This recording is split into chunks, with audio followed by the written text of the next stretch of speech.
maaliif dhukaasni qe'ee Oromoo keessatti har'a goolii dhalata? Maalumaaf sabni kun inuma aarsaa kaffala, inuma iyya, inuma bo'a maaliif mo'uu rakkate? Nuti Oromoodhaaf maali kan nu godhuu qabnu akka inni bilisoomu? Bilisummaan maali? Bahee galuudhaaf wabii akka inni argatu. Dhugaa dubbachuuf Itoophiyaan akka bara kanaa nagaa argattee beektu. Bara keenya keessatti Oromoo walitti araaramu. Bara keenya keessatti Oromoo gidduutti nagaan haa bu'u. Ijji keessan banamee jennaan sabni kun kan biraaf hin ga'a waa'ee Oromoo dhiisaas. Oromoo gidduutti akka nagaan dhufu, paartilee Oromoo gidduutti akka nagaan bu'u, hamman godhuu malu, hamma gochuu mallu hundaan hambifanne dhugaan isinitti maali? Kan waggaa 100 kaasnee wal mormaa jirra, wal lolaa jirra. Guyyaa tokko immoo bara Oromoo nu hiitanii, nu jeestanii, nu garaftanii uraa sana kaasanii ijoollee keenya dhaloota dhufu ittiin rakkisu. Maaliif inni kaan nu ajjeesuu barbaada? Maaliif inni kaan nagaa nu dhowwachuu barbaada? Oromoo Oromootiin nyaannaa, Oromoo Oromootiin ajjeesisnaa, ofii keenyatti gallaan nutti ka'u waan ta'aniif walitti naqnaa. Kottu qe'ee keetti deebi'i waliin haa hojjennu jennee kan wal siman waraanaaf miti kan wal affeerra. Oromoon bara baraan goomaa jiraata? Bara baraan wal nyaachaa jiraata? Wal ajjeesaa jiraata? Dhugumaan har'a warra wal ajjeesu, warra dhiiga wal dhangalaasu ta'uun biraa hafee har'a warra ija hamaadhaan wal laallu nurra ture nuni. Garbummaan isheen kaleessaa salphaadha. Kan ammaatee dhufa. Namni nurraa du'e asitti eenyu? Ormaa diinaa kan nurraa du'e. Kan nu ajjeese ormaa diinaa. Sabni isa kaleessaa dubbata wal hubachuu rakkan. Oromoo gidduutti garaagarummaan hin uumamin. Kaleessa walitti mufannee irra ta'uu danda'a. Kaleessa ija hamaa wallaallee irra ta'uu danda'a. Bara keenya keessatti Oromoo walitti araaramu. Bara keenya keessatti Oromoo gidduutti nagaan haa bu'u. Oromoon nun fayyaddan isin ga'a jennaan akkuma lammaan kaase gammachuu guddaadhaan maaltu nutti hafa? Ulfina gumaa xaafii haa taatu nuti agarsiisne. Hamma sanallee maaliif dhabna? Maaliif dhoowwatamna nuti? Inni kaan ofii jarri kun Oromoodhaa eenyu jedha. Oromoof waggaa keenya umurii keenya finnee qabsoofnee kaane. Anaan eenyu bakka nan buufanne waa'ee addunyaa noona se'an addunyaan bakka nan buufanne naan nuufaa se'e jedhee nu dubbadhu nu bushii jedhee har'a guyyaa kanatti dhaabadhu Oromoodhaaf Oromoodha. Oromoon biyya bulchuu hin qabu hin danda'udha.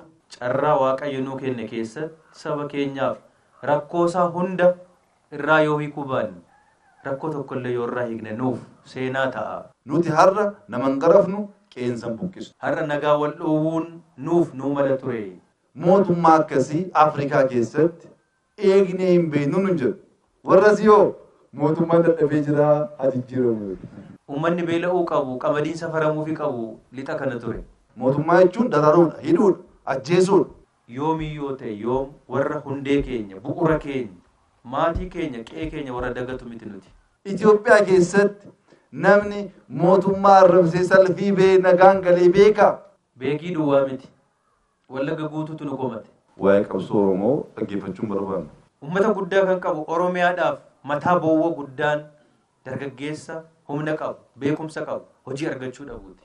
Isa kaleessaa mari'achaa, isa kaleessaa walqeeqaa harrayyuu jiraachuu dandeenya borii dhiisaati. Jaarsi Oromoo tokkos haa ta'u lamas haa ta'u mee ijoollee koottaa har'a isintu biyya bushaa jira mee taa'aa nu dhagaa jedheetu nama tokkollee yoo ta'e of harkaa biraa deebisnee beeknaa nuti. Wanti nuti hojjennu Oromoodhaaf hin fayyadu yoo ta'e nutti maatiin taatanii kanallee dhaggahuudhaaf qophaa'aadha nuti.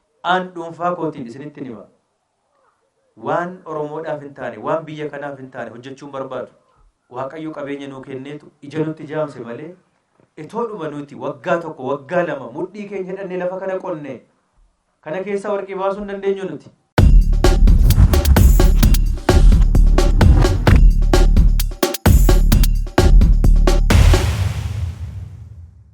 Nagaa argannee hin beeknu. Nagaan waan hundaaf murteessaadha. Yoo nagaan hin jiraanne eessa dhaabatanii misooma hojjetu? Yoo nagaan hin jiraanne eessa dhaabatanii baratu? Nama ta'u. Amma waa'ee hojii dhabaa kaastanii rakkoo hudhaa guddaa biyya kanaa keessumaa uummata guddaa kan qabu Oromiyaadhaaf mataa boowwa guddaan dargaggeessa humna qabu, beekumsa qabu, hojii argachuu dhabuuti.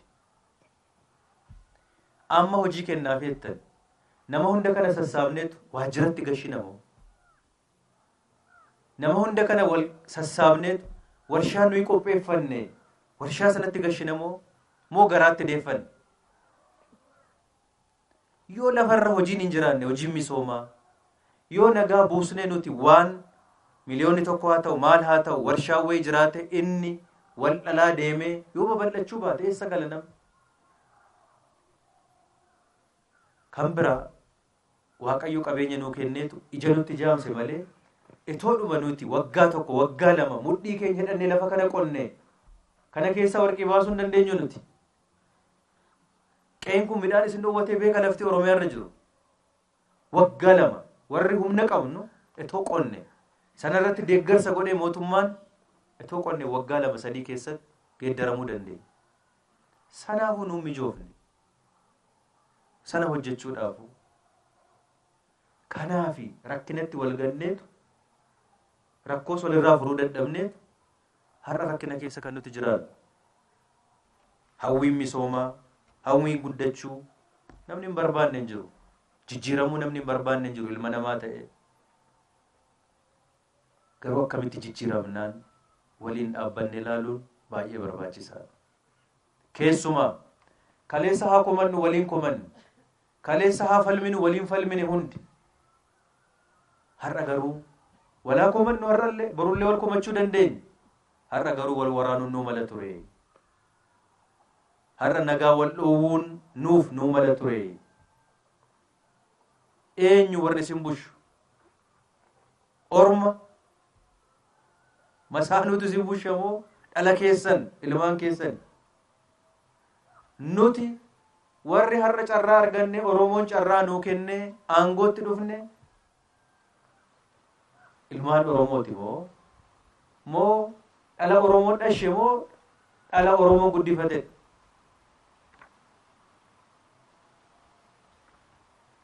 nuti ilmaan oromooti han fedhe haa dubbannu han fedhe haa jennu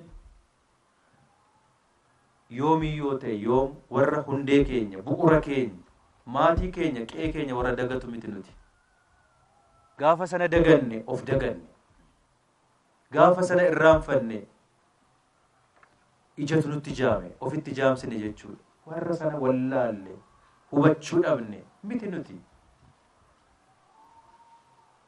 anaan eenyu bakka nan buufanne waa'ee addunyaa nuuna se'an addunyaan bakka nan buufanne naan nuufaa se'e jedhee nu dubbadhu nu bushi jedhe har'a guyyaa kanatti kanan dhaabadhu oromoodhaaf oromoodha isa kanan hojjechuufii qabu kan bakka na buufate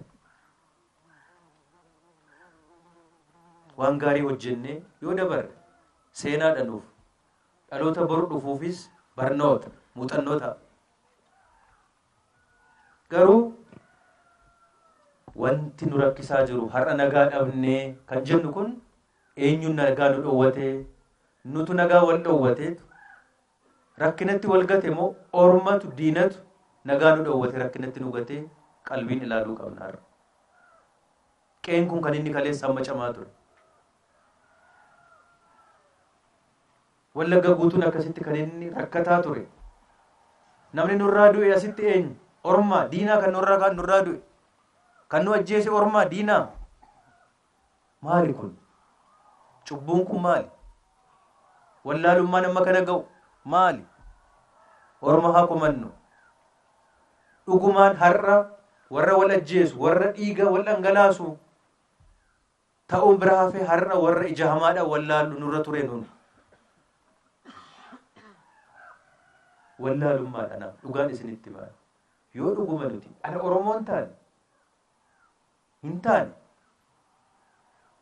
yoo ta'e ta'u lakki warra amannu miti kun warra nu bushuu malu miti warra oromoodhaaf yaadu miti sababiin isaas kana kan jedhamu yoo ta'e gaarii hamma qabnuun humna qabnuun beekumsa qabnuun dhiisaa beekumsa keenya bira dabarree lubbuu tokkitti bakka bu'uu hin dandeenye saba kanaaf dabarsine laachuudhaaf warra hojjenne yoo ta'e maaliif inni kaan nu jibba maaliif inni kaan nu ajjeesuu barbaada maaliif inni kaan nagaa nu dhowwachuu barbaada anaan miti kan nagaa dhowwate oromoo nagaa dhowwanne nuti immoo maal taane nuti baanee galaa jirra nama meeqaan asitti du'e nama meeqa kana sitti dararame hiyyeessa Oromoo boru naa darba jedhee abdiidhaan jiraatu. Cubbuu miti bakakkaa miti kan gadi nutti bu'e rakkoo nuti walirratti uumne. Rakkoo walirratti nuti uumne. Oromoon har'a dhaabatee yoo laale kana laaluu qaba. Waa godhuudhaaf maaliif kana goona? Waa komachuudhaaf maaliif komanna? Waa balleessuudhaaf maaliif kan jedhu yoo laallu taane. Akkasumatti bara baraan rakkina faarsaa. Akkasumatti bara baraan rakkina waliin madaqnee jiraachaa hafna malee rakkina keessaan baana. Har'a abbaan barbaade yoo dhufe rakkoo hojii dhabaa kana torban tokkotti waggaa tokkotti hiikuu hin danda'u. Cabbii gadi roobsuu hin danda'u. Abjuun akkasii jiraannaan dogoggora. Hamma nuti hin hojjennetti, hamma nuti hin dafqinetti namni maallaqa nuu kenne nu sooromsuu danda'u jiru. Mootummaan beekamaan addunyaa kanarra jiru, lafa addunyaa kanarra jiru yoo dhufe maallaqa nuu hiree nu sooromsuu hin danda'u. Kan nu sooromsu harka keenya, kan nu sooromsu sammuu keenya yoo hojjenne duwwaadha. Nuti isin sooromsinaa miti. Nuti Oromoodhaaf maali kan nu godhuu qabnu akka inni bilisoomu? Bilisummaan maali? Bahee galuudhaaf wabii akka inni argatu. Bahee galuudhaaf sodaa tokko malee haadha jalaa daa'imti baatee nagaan galuudhaaf wabii qabdi. Haati naatu sodaattu, hin bir'attu yoo ta'e bilisummaan kana. Inni hojjetu halkanii guyyaa hojjechuudhaaf carraa argata yoo ta'e bilisummaan kana. Malee bilisummaa maallaqa walii qooduu jechuu miti. Nuti kana warra wal dhoowwataa jiru har keessumaa har warra kana irratti wal daangessaa jiru nuti. Waan gaarii walii yaannee saba keenyaaf yaannee hojjechuu warra hin eegallee nuti. Hin beeku Oromoon kana argee hin beektanii isin. Nuti xaarii warra biraa kan jettan nagaan Oromiyaa irratti akka dhufu eenyu miti mootummaa naannoo Oromiyaa hooggantoota addana jirrutu Dr. Abiy hundi keenya as jirrutu Oromoo gidduutti garaagarummaan hin uumamiin kaleessa walitti mufannee irra ta'uu danda'a. Kaleessa ija hamaan wallaallee irra ta'uu danda'a. Bara keenya keessatti Oromoon walitti araaramu. Bara keenya keessatti Oromoo gidduutti nagaan haa bu'u. Kana yoo goonu akkasumatti nagaa waan barbaanneef waan yaanneef dhufuu hin danda'u. Baasii baay'ee qaba, xaarii baay'ee qaba, dafqa baay'ee qaba. Haa dafqinu, haa xaaru. Garuu lafa dhamaanee Oromoo gidduutti nagaa haa finnu jenneeti. Isa biyya keessa jirus, isa biyya alaa jirus, isa hidhatee jirus, isa toon hidhatiin jirus, biyya alaa jirus waamnee kaan immoo itti deemnee ulfinaan kottu qe'ee keetti deebi'i waliin haa hojjennu jennee kan wal simanne waraanaaf miti kan wal affeerre. Kan wal simanne kabajaaf nuti dursinee ulfina laannee fi ulfina akka nuu laataniif. Nuti Oromoodhaaf mataa keenyaaf miti dhuunfaa keenyaaf otoo hin ta'in Oromoodhaaf akka nuti nagaa yaanne nu hubatanii isaanis nagaadhaaf taakkuu tokko akka isaan deemaniif malee ilmaan wasiillanii taanee waan wal arraaneef walirraa bannee turre jenne sanaaf min turre. Ammaan booda bara keenya keessatti Oromoo gidduutti garaagarummaan hin uumamiin yoo dhuguma Oromoodhaaf yaanna taane warra Oromoof yaannee hojjennu dhamaan yoo taane humna walii haa taanuudhaan wal simanne kana kan nuti goone. Aadaa saba keenyaa, duudhaa saba keenyaa ulfina walii qabnu hin ganne nuti. Rakkoo keenya mariidhaan hiikkachuu akka dandeenyu kun aadaa saba keenyaati jenneeti. Dhaqnee gaafa wal siman mee herrega isa kamiini kan waraanni nuu malu nuuf. Kanaan nu deebi'uu qaba ture. Ulfina gumaa xaafii haa taatu nuti agarsiisne. Hamma sanallee maaliif dhabna? Maaliif dhoowwatamna nuti? Ulfina dhuunfaa koo miti ani. Dhuunfaa kootiin anis Dr. Abiyyis ulfina addaan barbaada. Ulfinni keenya nagaa saba keenyaati. Ulfinni keenya guddina saba keenyaati. Har'a meeshaan maaliif nutti nyaachifama? Maaliif dhukaasni qe'ee Oromoo keessatti har'a gooliin dhalata? Wareertuu kamtu nutti seene har'a? Nu keessa jira? eenyutu eenyuun darare, eenyutu eenyuun ajjeese, eenyutu eenyuun boosise har qaaniidha Oromoodhaaf. Hamma naa galutti, hamma nu badhutti. Salphinni kanaa ol hin jiru. Gadi qabee ol qabee yoo laalu naan galu sababni kun anaaf. Akka ilma Oromoo tokkootti, Oromoo gidduutti akka nagaan dhufu, paartilee Oromoo gidduutti akka nagaan bu'u, hamman godhuu malu, hamma gochuu mallu hundaan hambifanne dhugaan isinitti maali. Waa tokko hambifanne nuti. Obsa guddaadhaan dargaggoota taanee akka jaarsaatti, akka manguddootti obsine eturraan baqatiin inni kaan fuula yoo nutti guuru eturraan baqatiin obsaan lakkisaa jira. Teenyaa mari'an, teenyaa soofnu, rakkoo keenyaa hiikkan. Saba kanarraa rakkoo afurru yeroo nu ittiin jedhin hin jiru.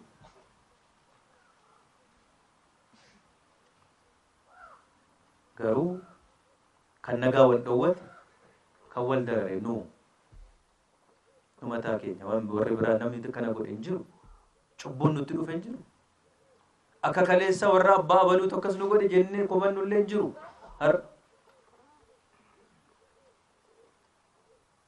Carraa argateera Oromoon. Carraa argatee of harkaa balleessuu hin qabu. Gatii nagaa carraa bara meeqa keessatti argataniif gatii of dhabsiisuu hin qabu nuti. Yeroo kamiyyuu caalaa hamman hubadhutti an yeroo kamiyyuu caalaa yerootti aduun bari'eef carraatti argate Oromoon yeroo kanadha. Kana jechuun rakkoo wayii hin jiru, hamaa wayii hin jiru, rakkoon isaa hundirraa hiikkateera jechuu miti. Yoo xinnaate ifatti bahuudhaaf dukkanni irraa tarsa'ee jira. Yoo xinnaate mee teenyee waliin haasa'uudhaaf jaarsa biyyaa dabalannee, beekaa keenya dabalannee, rakkoo keenya hundarratti waliin haasa'uudhaaf nuti qophaa'aa miti. Balbala cufanneerraa, dinneerraa. Jaarsi Oromoo tokkos haa ta'u, lamas haa ta'u, mee ijoollee koottaa. Har'a isintu biyya bushaa jira, mee taa'aa nu dhagaa jedheetu nama tokkollee yoo ta'e of harkaa biraa deebisnee beeknaa nuti. Jaarsa keenya salphisuun barbaada. Gaafa sana of salphisna. Jaarsa sana miti nuti. Salphina barbaadna. Garuu immoo ilaalaa qe'ee keenya waan inni fakkaatu. Wallagga guutuun akkatti keessa baane waan nuti keessa jiru. Kanas ifatti walitti haasa'uun barbaachisaadha. Yoo dhugumas akka mootummaatti nuti har'a mootummaa waan taaneef rakkoo qabna yoo ta'an wanti nuti hojjennu Oromoodhaaf hin fayyadu yoo ta'e nutti maatiin taatanii kanallee dhaga'uudhaaf qophaa'aadha nuti. Aan dhuunfaa kootiin isinitti hima. Waan Oromoodhaaf hin taane, waan biyya kanaaf hin taane hojjechuun barbaadu. Lakkiin numtati waan gaarii yaaddee hojjedha jettu kun nuun ta'u hoo jedhe an sana bira darbuun barbaadu dhuunfaa koodhaan. Garuu yoo walii galle, yoo wal gorfan, yoo wal dhageenya, yoo kabajaaf ulfina walii ilaalle waan nuti hin hojjetiin hin jiru. Yeroo gabaabaa keessatti jijjiiramni kun kan inni itti dhufe icciitiin isaa waan afaan tokko dubbanneef. Waan afaan tokko dubbanneef onnee tokko qabaannee waan wal bira dhaabanneef waa biraan sa'inaa. Kun yoo barnoota nuun taane, yoo muuxannoo nuun taane kamtu barnoota nuun ta'a. Gaafa wal bira dhaabatan, gaafa wal kabajan, gaafa wal dhagaanii waliin hojjetan maal diiguun akka danda'amu arginee jirra nuti. Muuxannoo addunyaa miti qe'ee keenya keessatti agarre.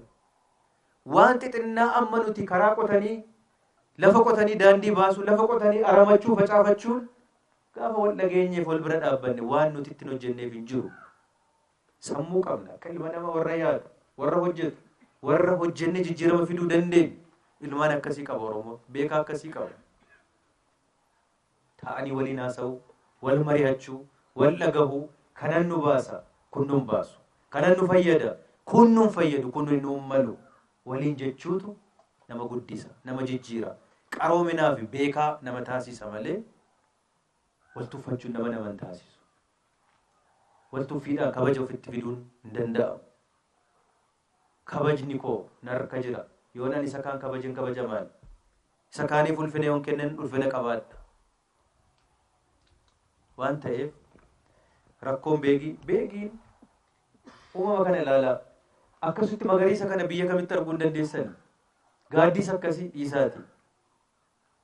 Warqeen harkaa qaban sibiiladha. Beekii irratti wanti nuti hojjennu waan baay'eetu jira. Oromiyaadhaaf balbala addunyaatti nu baasu qabaachuu qabna nuti. Waa biraaf miti hojjechuudhaaf nagadaaf. Balballi addunyaatti nu baasu keessaa tokko karaa beekiiti. Sudaanitti kan nu baasuu danda'u, kan nuti hojjechuu dandeenyu. Karaa Moyyaaleeti. Kan inni rakkatu bar asiin daangaa irratti kan wal waraanaa jiru balbala addunyaa qabaachuudhaafi kan addunyaatti isa maku. Addunyaan itti seenee inni addunyaatti seenee nagaduudhaaf, daldaluudhaaf wanti hojjetamuu danda'u asitti qabeenya guddaa jira, baay'eetu jira.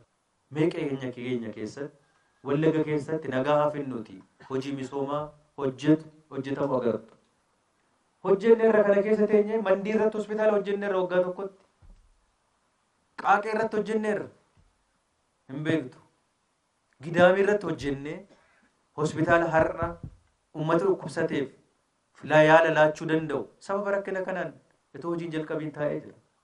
Hospitaalli Dammi Doolloo maqaa qabu bara meeqaaf ture ona har'a hospitaala miti. Magaalaa Naqamtee dabalatee maaltu jira? Eessa dhaabatee hojjeta namni akkamitti hojjeta? Nutu rakkina kana ofitti fidaa jira. Eenyullee yoo dhufe boru waan inni gadi nu roobsuu danda'u hin jiru. Hojjenne duwwaa. Hojjechuudhaaf carraa argachuudha, hiree argachuudha inni guddaa. Kanaaf wal gargaarree nagaadhaaf haa hojjennu. Nagaa keenya erga xumuranne hiikkanne Waaqayyoos nu gargaaree Oromoo gidduutti nagaan bu'ee walii galee isa dhumaaf rakkoo isaa hiikkatee hoo jedhe misooma hojjenne humna baay'ee jira Oromiyaa keessa. Dargaggeessa lafa mitiiti tabba qotee tulluu qotee diiguu danda'utu jira. Humna manca'aa jiru, humna nyaatamaa jiru. Waan ta'eef wal gargaarree nagaaf haa hojjennu, nagaa haa buusnu. Oromiyaa irratti immoo misooma fiduudhaaf waliin hin hojjenna. Kana waliin haa goonu jedha ulfaadhaa. Komiin keessan komii sirriidha. Dura miilli keenya lafa haa qabatuudhaani. Kan miila nu buqqisuu barbaadu, kan halkanii guyyaa lafa nutti qotu, nu jalatti qotu baay'ee waan jiruuf kan ammoo nu hubattu jenneeti yaadna.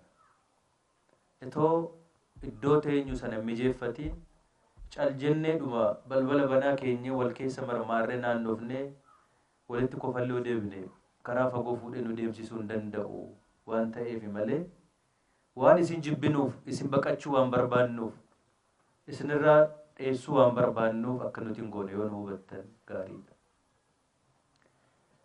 Beekii duwwaa miti. Wallagga guutuutu nu komate. Wallagga guutuutu. Nuti ilmaan keessanii dhala keessan dhugaa dubbachuudhaaf. Anis kanan dhaladhee guddadhe Wallagga keessatti. Maatiin toles, bades, hammaates, badoomes, gaarii ta'es qe'ee ofiirraa, maatii ofiirraa namni fagaachuu hin danda'u.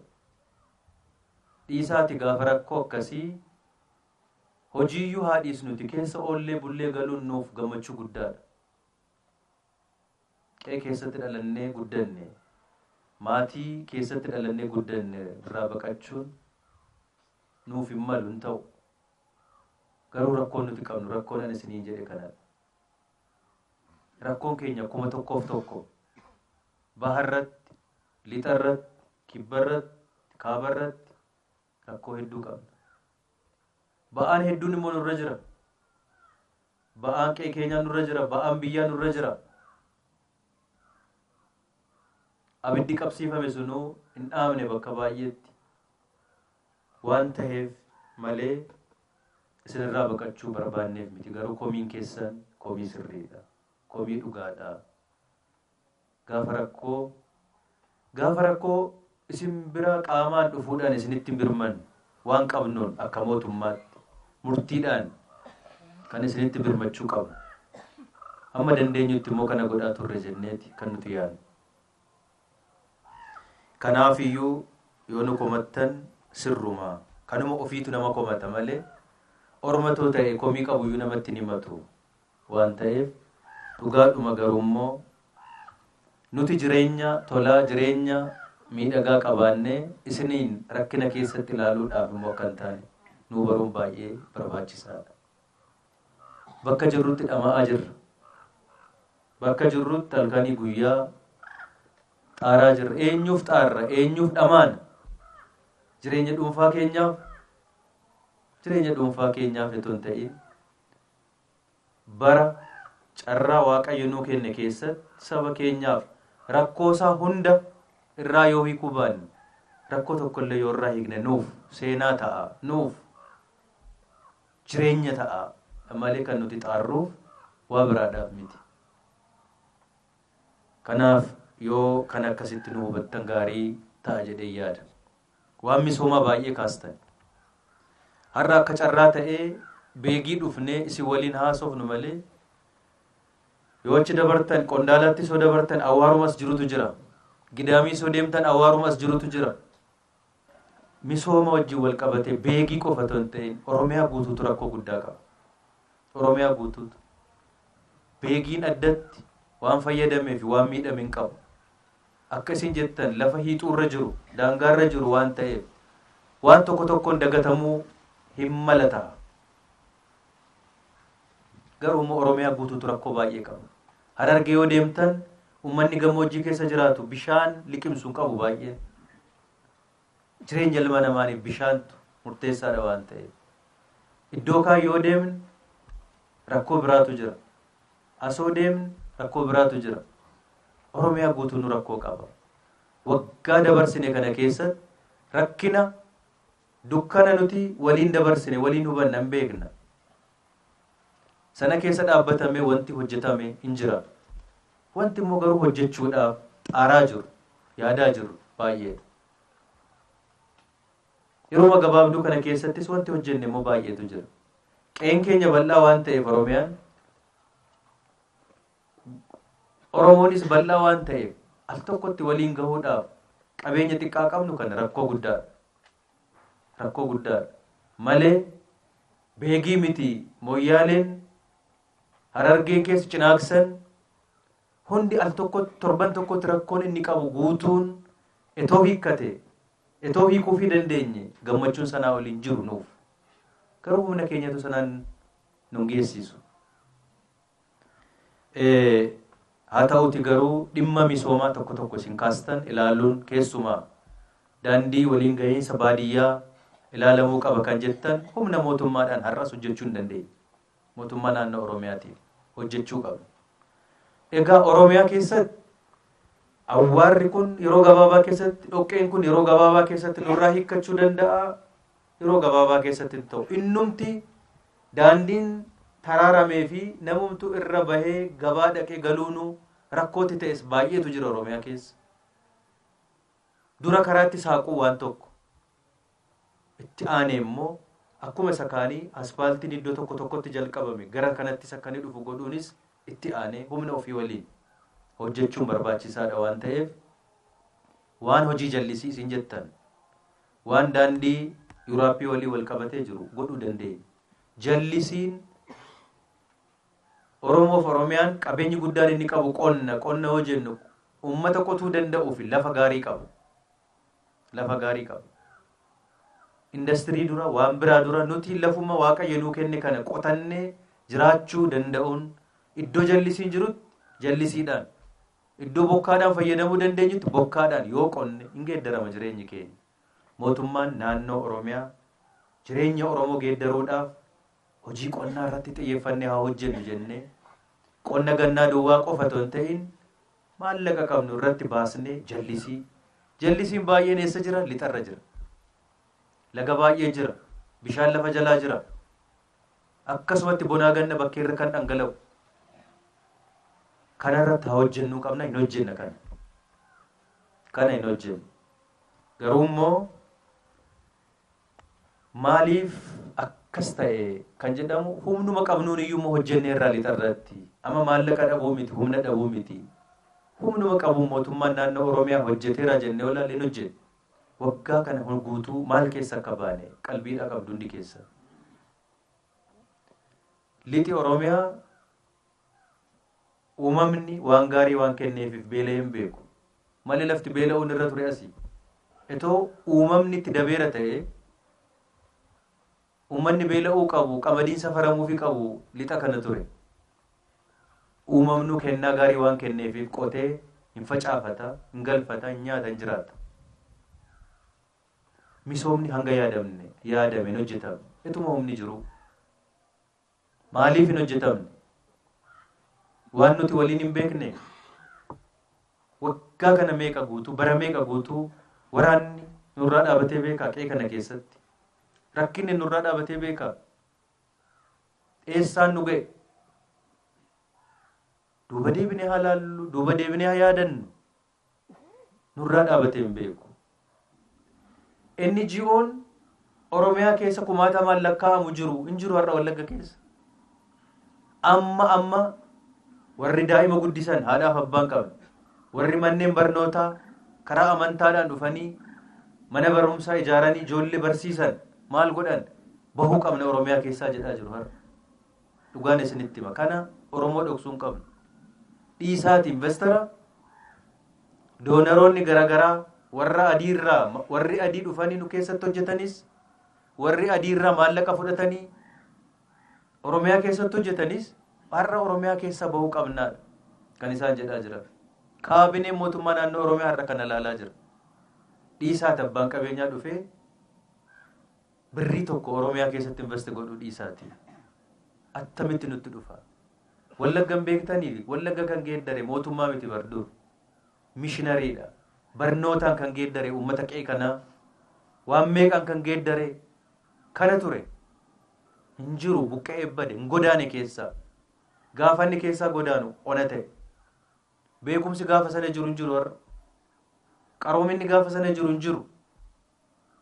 Maaltu nutti fide? Cubbuudha moo? Bakakkaan nutti bu'e moo? Maali kan jedhu isa ilaaluun baay'ee barbaachisaadha. Lammaa wajjin halkanii guyyaa mari'an. Maalumaaf sabni kun inuma aarsaa kaffala, inuma iyya, inuma bo'a maaliif mo'uu rakkate? Maal nu wayya? Amma yoomitti qabsoofna? Umrii lakkaa'uun nu fite. Bara baraan qabsoo jenna, bara baraan hidhamna. Manni hidhaa guutuu manuma hidhaa Oromoo ta'aa jira. Falli isaa maayinni jenneetu cinqabnee mari'annee falli jiru tokkummaadhaa jenna. Tokkummaa inni yeroo iyyinu yeroon isaa waggaa 3 duraa ta'u malee isa haaraa ilaalaa ture nuti. Tokkummaan sun deebinaan injifannoon akka dhufu nutti mul'ate nu galee ture. Har'a homaan rakkanne. Har'a immoo nuti isa borii ilaalaa jirra.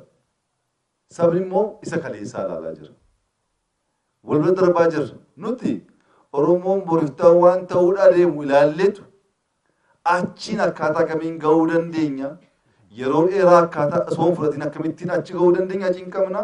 Sabni isa kaleessaa dubbata ol hubachuu rakkanne. Isa kaleessaa hin beeknaa itti guddanne. Isa dubbachaa jiraachuu hin barbaannu. Waggaa 40 turuu hin barbaannu. Yeroo gabaabaa keessatti bakka mul'atni sun nuuf tolu qaqqabsiisnee jennaan Oromoon waa'ee aspaaltii waa'ee hospitaalaa dubbachuu kan danda'u miti. Kan biraayyuu gargaaruu danda'a. Isa achi ilaalaa jiru garuu nu wajjin ilaaluu rakkate. Yaa sabaa kan nuti ilaallee jiru waan addaati. Ijji keessan banamee jennaan sabni kun kan biraaf hin ga'a waa'ee Oromoo dhiisaas. Isa laallu sana ilaaluu baannaan garuu isa kaleessaa mari'achaa, isa kaleessaa wal qeeqaa harrayyuu jiraachuu dandeenye isa borii dhiisaati. Rakkoon ni jalqabaa kan. Lammaffaan Oromoon keessattuu Oromoon naannoo kanaa safuu nu barsiise. Qaanii nu barsiise. Hin yaadattu manni beekii yoo dubbatte illee fixattee hin dubbatin jedha. Hambifadhu jedha. Waa hunda dubbachuun, waa hunda bakkee baasuun yeroo ijoollummaatti dhaggeeffannu nuun galu ture. Booddee dubbisaa gaafa deemnu garuu abjuuf mul'ata. Waaqayyoon sii kenne iyyuu abbaa keetti maddu malee obboleewwan keetti uumatte inaaffii kaasuu danda'a. Abjuu mul'ata kee hunda bakka deemteetti himachuun hin ta'u. Walakkaa himatteetu walakkaa dhokfatta. Maaliif? Abjuun mul'an kan itti gammadee si eegee si gargaarus jira diinas immoo sitti uummata. Diina fagoo miti obboleessa. Jaarsichatu mucaa qaba. Mucaa dargaggoo. Mucaan isaa sun guddatee ga'ee fi hojiinaa hojjeta jedhee abbaan eeggachaa jiru. Mucaan guyyaa guyyaan waan xiqqootiin hin aara. Gaafa aarummoo nama arrabsaa, meeshaa cabsaa, waa hunda jeeqa. Aariin isaa kun darbee osoo ta'e rakkoon qabu. Guyyaatti ala 10 aareetu nama arrabsa, nama cabsa. Abbaan booddee rakkateetu gabaabee mismaara baay'ee bitee fite. Yaa mucaa koo gaafa aartu meeshaa sin cabsin, nama sin arrabsin, muka wayii qabu muka guddaa akkasii qe'ee isaanii keessatti bakkee ba'iitti gaafa tokko aartu mismaara tokko dha'iitii deebi'eedha. Guyyaa jalqabaa mismaara 30 yeroo 30 aaree jechuudha. Gaafa lammaffaa 25, 20, 15 jechaa gad deemeetu guyyaa muraasa booddee yaa abbaa koo waan guddaa na gorsite. Kunoo guyyaa guyyaan osoo mismaara deemee dhahaa jiru guyyaan aarii koo keessaa ba'aa tasgabba'aa nama biraas cabsuu dhiisee amma guyyaatti mismaara tokko dhahuu dhiisee jira. Abbaan nama bilchaataa waan ta'eef kun gaariidha garuu guutuu akkasii ta'uu fi amma immoo guyyaan deemiti isa rukutte sana buqqisiidha. Rukutuun salphaadha. Buqqisuun immoo beektu rakkisaadha. Guyyaan osoo buqqisuu yeroo dheeraa booddee fiteetu abbaa koo fixee hin jira buqqisee kana booddee woon aarii koo akka ittiin of tasgabbeessu baree hin jira. Nama sin tuqu, meeshaa sin cabsu, jijjiiramee hin jira. Ulfaadhu abbaa koodha. Abbaan isaa iddoo kam rukuchaatu sana geesseedhe. Gaafa muka bira deemani mukichi uramaa duwwaa. Mismaara keessa galee bahee urameera. Maal jedhan abbaan? Yeroo aartee nama arrabsitu, yeroo aartee waa dubbattu, namichi sii dhiisee siin jedha malee laphee isaa akkas uurtee gadhiisteerta. Uramaa baay'eetu qaawwa baay'eetu keessa jira. Nam tokko cabsitee nama arrabsitee dhiifama naa godheettee fayyisuu hin dandeessu. Dhiifama hoosii godhees lapheen isaa uraa qaba. Cabaa qaba. Yaa ilma koo aaruu duwwaa osoo hin ta'in aartee nama biraa miidhuun rakkoo guddaa oolee bulee sitti fidaa jedhee gorsata. Amma kana rakkanne nuti. Aangoo qabannee jirra. Saba bal'aa keessaa baane humna qabna jennee aarree kaleessa kana goote saba keenya kana goote jennee hoo cabsine uraa baay'eetu bula. Dhaloonni rakkataa inni rakkan. Har'a kan waggaa 100 kaasnee wal mormaa jirra, wal lolaa jirra. Guyyaa tokko immoo bara Oromoo nu hiitanii, nu jeestanii, nu garaftanii uraa sana kaasanii ijoollee keenya dhaloota dhufu ittiin rakkisu. Obsuu qabna. Waan yaannu hunda dubbannee fixachuu hin qabnu. Ambifadhaa jedha sabni keenya akkasitti guddisee inneetu cinqabna. Yeroo abaluu hiiktan baay'een gammadee obboleessi ko'achi. Oromiyaa keessaa nama hidhamee ture 30 ol 35 fakkaata lakkoofsa. Hin hiikne nuti. Maaliif hin beenna waan saba irratti ga'aa ture waan beennuuf. Gaafa achi baanu mana hidhaa amma mootummaan federaalaa bulchu Oromoon baay'ee hidhamu duwwaa osoo hin ta'in innumti hidhamuyyuu akka barbaade gaafatama, waan barbaade nyaata. Nuti har'a nama hin garafnu qeensan buqqisnu. Maaliif? Mismaarri sun oolee bulee qaawwaan uumuu danda'uuf waan gadhee gochuun sirrii miti jennee waan amannuuf. Wallaallee miti. Isa borii yaadaa goona. Maaliif? Isa borii ilaalaa waan jirruuf. Sabni kun bal'aa dachee gaarii qaba, ijoollee barattuu baay'ee qaba. Tokkummaan isaa eegamee jennaan, wal hubatee jennaan, wal caqasee jennaan, fagoo deemuu akka danda'u, of jijjiiree kan biraa jijjiiruu akka danda'u. Nuyi miti diinni hin beekan. Amma diinni maal jedha? Oromoo Oromootiin nyaannaa. Oromoo Oromootiin ajjeesisnaa. Ofii keenya itti gallaan nutti ka'u waan ta'aniif walitti naqnaa. Oromoon bara baraan goomaa jiraata? Bara baraan wal nyaachaa jiraata? Wal ajjeesaa jiraata? Kana keessaa ba'uu qabna. diinni guyyaa guyyaan kana nu qopheessaa jira. Oromoon dammaquu qaba. Seenaan aadaan keenya odaa jala ta'anii mari'achuu hin danda'amu. Wal qeequu, wal ceepha'uu hin danda'amu. Wal ajjeesuu sirrii miti. Kana keessaa ba'uu qabna. Duubatti hafummaadha. Durumaa gaafa awwala sirni biraa saba kana diigu humnaan miti kan diige tokkummaa keenya diige. Naannoo nu qoodee tokkummaa keenya diigeetu kunoo jaarraa tokko waan taane isinuu beektu. Kan sabni hubachuu qabu kana booddee carraa arganne dhabnee jennaan garbummaan isheen kaleessaa salphaadha. Kan ammaatee dhufa maaliif saba dammaqe waan ta'eef deebi'ee ka'uu danda'a jedhanii waan yaadaniif carraan kun darbee jennaan waan hammaataa dhufa. Nuti waa'een aangoo nuun galle warri galeef rafaan jiran warri galeef waan dhaban beeku hiikuu fi hidhuu duwwaa miti isa mul'atu duwwaa miti waan hin mul'anne waa baay'eetu jira.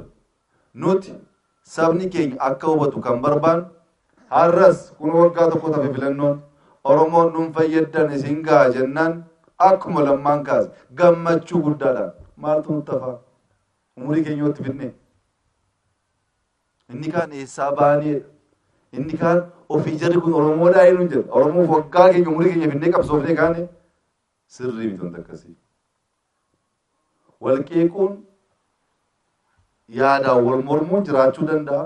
Sadarkaa kanatti wal jibbaa deemuun rakkoo waan ta'uuf sabni hubachuu qaba. Oromoon Oromoo nyaachuu hin qabu. Safuuf qaanii aadaa keenyas dagachuu hin qabu. As dhufuu keenyaaf galanni nu barbaachisu ani baay'een gammada as dhufuu koo. Isin wajjin mari'achuu koo waan isaan beeku maangoon yeroon isaan jiru wayi soo maangoon fa'aa bu'ee akka durii sana maangoo nyaachaa taphatanii baay'een gammada dhugaa dubbachuuf. Carraa akkasii argadhee deebi'ee isin arguun waan guddaa baay'een gammada yeroos dhufuu koos baay'een gammada har'as baay'een gammada boriiftaan sitti fufa. Lammaa wajjin ji'a keessatti woo xiqqaate ala 10 waa'ee beekii gidaamii osoo hin kaasiin dubbannee hin beeknu dhugaa dubbachuuf woo xiqqaate. Maal nurraa qabdu dubbattuu jettani hin nyaanne ka harka keessan itti guddanne waan ta'eef yeroo beekii akkas ture yeroo ijoollummaa akkas ture inni kaasna inni kaan waafe wal dagachuu hin danda'amu. Misoom amma ta'e wanti jijjiirame jira. Kana caalaa deemuu qabna dhugaadha. Aspaaltii ta'uu qaba. Eerpoortiin keenya hojii argachuu qaba. Jireenyi keenya fooyya'uu qaba. Dargaggoon keenya barate hojii argachuu qaba. Dhugaadha. Isaaf qabsoofna. Keessattuu jallisiidhaan qonna keenya hammeeyyeessinee gabaatti baasuun carraa harkatti qabnu waan ta'eef ta'uudha waan maluudha. Ta'uus qaba. Garuu wal komachuu bira geenye irra ji'a 10 wal qabannaa ji'a 10 keessatti warri waggaa 20 ol tureeyyuu rakkoo uummata isaanii amma wallaggaan keenya hiikanii finne yoo kan Oromiyaa akkamitti waggaa tokkotti eegdan waggaa dhufu sin eeginaa.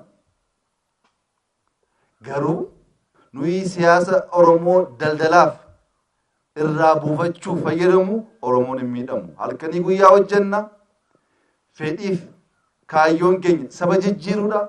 Osoo kana gochaa jiru hanqinni jiraannaan isin hubachuu qabdu. Maaliif Oromoon bal'aa waan ta'eef. Oromoo jijjiiruu waan salphaa miti.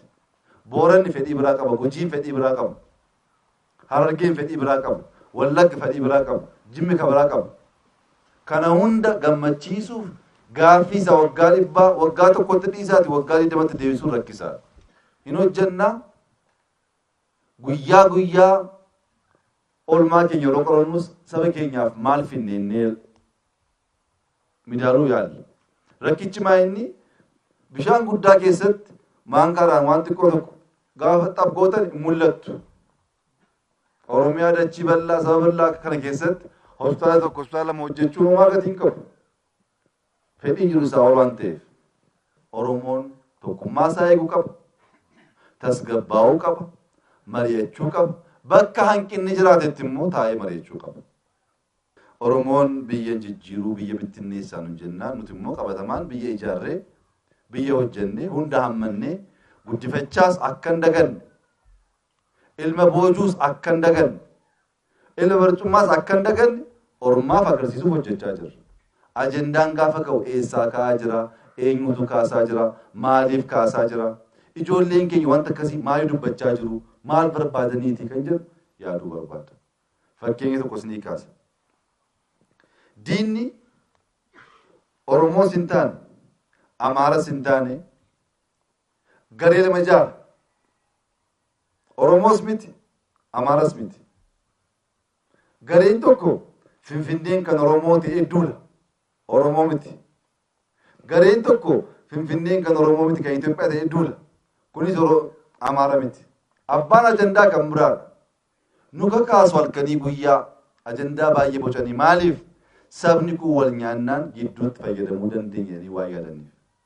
Nuti Amaaras haa ta'u, Walaayitas haa ta'u, Guraagees haa ta'u, nama jibbinus nama nyaannus hin qabu. Kan barbaannu akka namaa bilisummaa keenya argannee kabajamnee jiraachuu, carraa hojii qixxee argachuu, carraa siyaasaa faangoo qixxee argachuu, sana argannee jennaan sammuu namaa gadi akka hin qabne hin beekna. Hanga ammaa gaaffiin keenya carraa wal qixxummaati malee Oromoon olaantummaa argatee kan biraa cuucuu gaaffii akkasii kaasnee qabsoofsis hin beeknu. Guyyaa guyyaan dubbiin ka'aa jiru Oromoof hagaluufis hagaluufi abaatu malee Oromoon biyya bulchuu hin qabu hin danda'udha. Dhugaa dubbachuuf Itoophiyaan akka bara kanaa nagaa argattee hin beektu. Keessa turre hin beekna. Waggaa 2, waggaa 3, waggaa 4 waan turre hin beekna. Finfinnee marfamtee guyyaa tokko mootummaan dadhabee jira, mootummaan ce'umsaa haa ijaaramu jedhanii hin beekani. Dhageessanii beektu amma garuu hin jedhu guyyaa guyyaadhaan. Dubbichi nuuf miti.